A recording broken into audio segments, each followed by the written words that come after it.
Hi friends, so இன்னைக்கு 20th மகா birthday வந்து நாளைக்கு. ஸோ நான் மகா பர்த்டேக்கு வந்து இப்போ கேக் பண்ண போகிறேன். இந்த வாட்டி என்ன கேக்குன்னு பார்த்தீங்கன்னா ரெயின்போ கேக் தான் பண்ண போகிறேன். ஸோ அதுக்கு வந்து ஃபஸ்ட்டு வெனிலா, ஒரு பேசிக் வெனிலா கேக்குக்குள்ளே எல்லா இன்க்ரீடியன்ஸுமே எடுத்து வச்சிட்டேன். என்னெல்லாம்னு சொல்கிறேன். 3 கப்பு பவுடர்டு சுகர், பொடிச்ச சுகர் இதில் வச்சுருக்கேன். 3 கப் மைதா மாவு வச்சுருக்கேன். 1 கப் பால், 2 டீஸ்பூன் பேக்கிங் பவுடர் வச்சுருக்கேன். 1 கப் ஆயில், நீங்கள் வந்து உருக்குனா பட்டர் கூட யூஸ் பண்ணிக்கலாம். 4 முட்டை, ஒரு அரை டீஸ்பூன் சால்ட்டு, கொஞ்சம் வெனிலா எசன்ஸ். அதுக்கப்புறம் ஃபுட் கலர்ஸ் நமக்கு தேவை, அது வந்து 2வது எடுத்துக்கலாம். ஸோ ஃபஸ்ட்டு வந்து நம்ம கேக் பேட்டர் ரெடி பண்ணிடலாம்.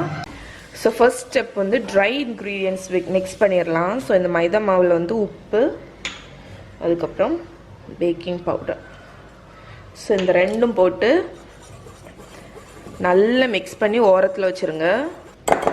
ஓகே, இப்போ இதை ஓரத்தில் வச்சுட்டு நம்மளோட சுகர் எடுத்துக்கலாம். ஸோ இதில் வந்து நான் பொடிச்ச சுகர் யூஸ் பண்ணியிருக்கேன். ஸோ இப்போ இந்த சுகரில் வந்து இந்த 4 எக்கை உடச்சி விடுவோம்.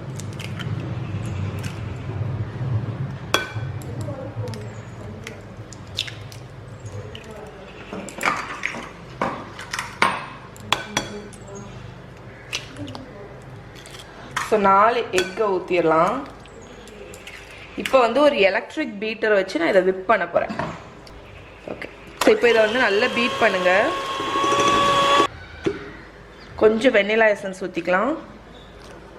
ஸோ வெண்ணிலா எசன்ஸ் வந்து இந்த எக் ஸ்மெல் வராமல் இருக்க, அப்புறம் பேசிக் வெண்ணிலா கேக்னால. ஸோ அந்த எக்கு வந்து ஃப்ராத்தி ஆகணும்னு அவசியம் இல்லை. ஸோ இப்போ வந்து இந்த ஆயில் வச்சுருக்கோம்ல, அந்த ஆயிலை ஊற்றிடலாம்.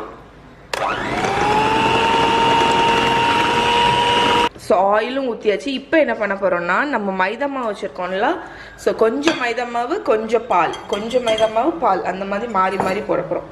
ஸோ ஃபஸ்ட்டு வந்து இதில் வந்து ஒரு 1/3 மைதா மாவு போட்டுடலாம்.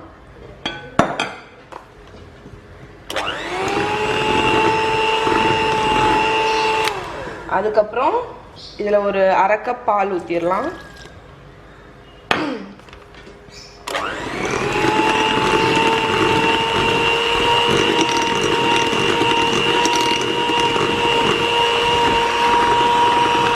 அதுக்கப்புறம் இந்த மிச்சம் உள்ள மைதா மாவு போட்டுடலாம்.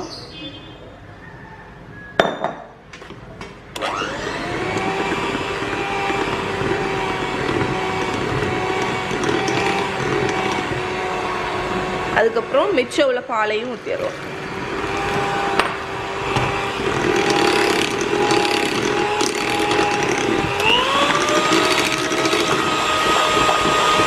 வெனிலா கேக் பேட்டர் ரெடி ஆயிடுச்சு. ஸோ இப்போ பார்த்தீங்கன்னா நான் இங்கே வந்து ஒரு 6 பவுல்ஸ் எடுத்துகிட்டு வந்திருக்கேன். என்கிட்ட 6 ஃபுட் கலர்ஸ் இருக்குது, அதனால 6 லேயர் பண்ண போகிறேன். ஸோ அதனால் 6 பவுல் எடுத்திருக்கேன். இந்த பேட்டரை வந்து நம்ம இந்த 6 பவுலில் ஈவனாக டிவைட் பண்ணி விட போகிறோம்.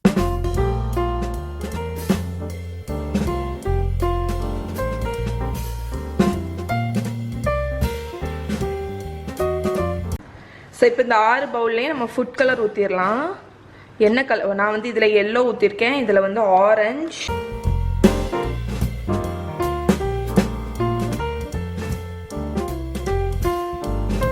ஸோ இங்கே பாருங்க. இப்போ நம்ம எல்லாம் ஊற்றிட்டோம்ல, இப்போ எல்லாத்தையும் மிக்ஸ் பண்ணிடுவோம். நமக்கு வந்து ரெயின்போ கலர் வந்துடும்.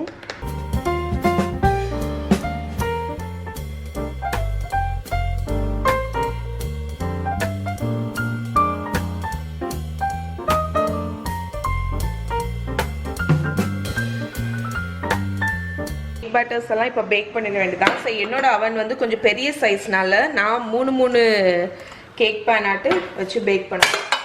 ஸோ இங்கே பார்த்தீங்கன்னா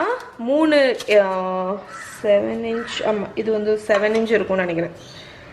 ஓகே, ஸோ எந்த கேக் பேனில் வேணாலும் நீங்கள் யூஸ் பண்ணிக்கலாம். நான் வந்து அதில் கப் கேக்ஸும் பண்ணுறதுனால நான் எல்லாத்துலேயும் வந்து கொஞ்சம் கொஞ்சம் பேட்டர் மிச்சம் வைக்க போகிறேன். தின் லேயராக தான் இருக்கணும். இது கொஞ்சம் ரைஸ் ஆகும், அதனால தின்னாக இருந்தால் போதும். பேக்கிங் டைமும் வந்து ரொம்ப குறைவாக தான் இருக்கும், 7 to 10 minutes தான். ஸோ இப்போ நான் வந்து என்ன பண்ணியிருக்கேன்னா, இந்த கேக் பேனில் வந்து பார்ச்மெண்ட் பேப்பர் லைன் பண்ணியிருக்கேன். ஓகே, அதனால நம்ம எண்ணெய் எல்லாம் தடவணும்னு அவசியம் இல்லை. ஸோ இப்போ வந்து நம்ம ஊற்றிடலாம்.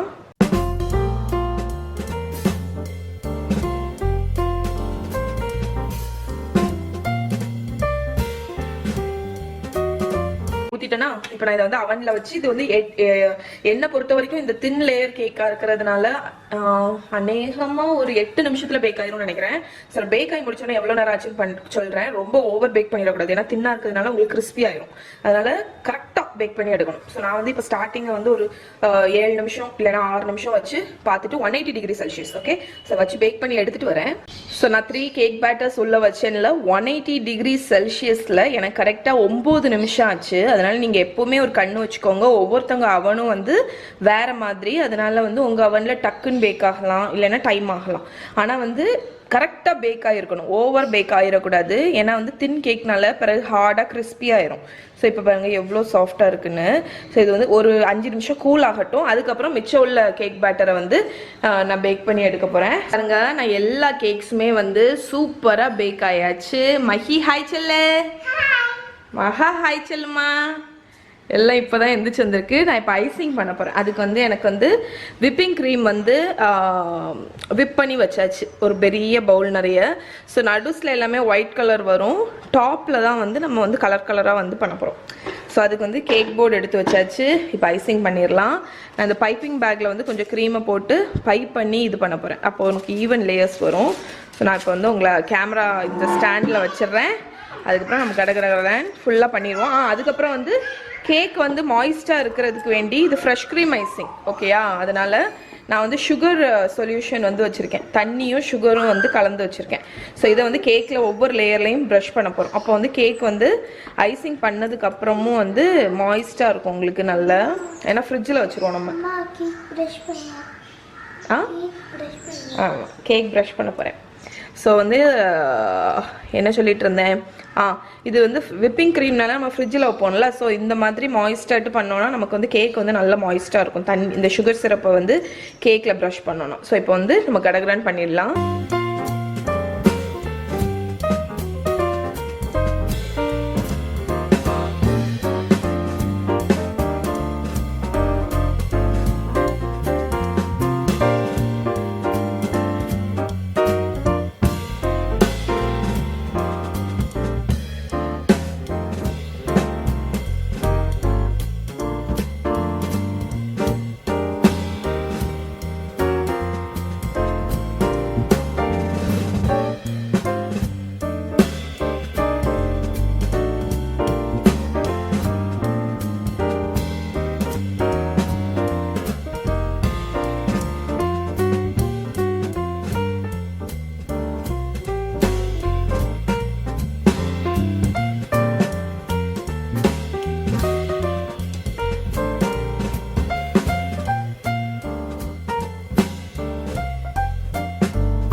இப்போ வந்து நம்ம ஃப்ராஸ்டிங்க்கு வந்து நான் விப்பிங் க்ரீம் விப் பண்ணி வச்சுருக்கேன்ல, இதை வந்து 6 பவுலில் மாற்ற போகிறேன். ஏன்னா கலர் கொடுக்கறதுக்கு.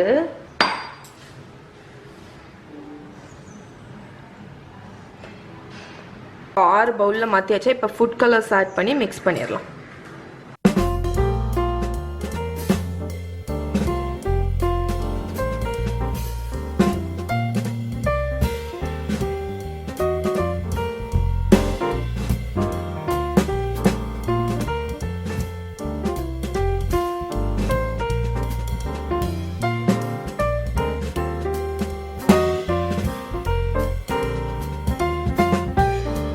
ஸோ நான் இப்போ வந்து எல்லா அந்த க்ரீமில் வந்து ஃபுல் ஃபுட் கலர்ஸையும் போட்டு மிக்ஸ் பண்ணி வச்சாச்சு. இப்போ நம்ம ஐசிங் பண்ணிடலாம்.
ஸோ கேக் எல்லாமே நான் டெக்கரேட் பண்ணிட்டேன்.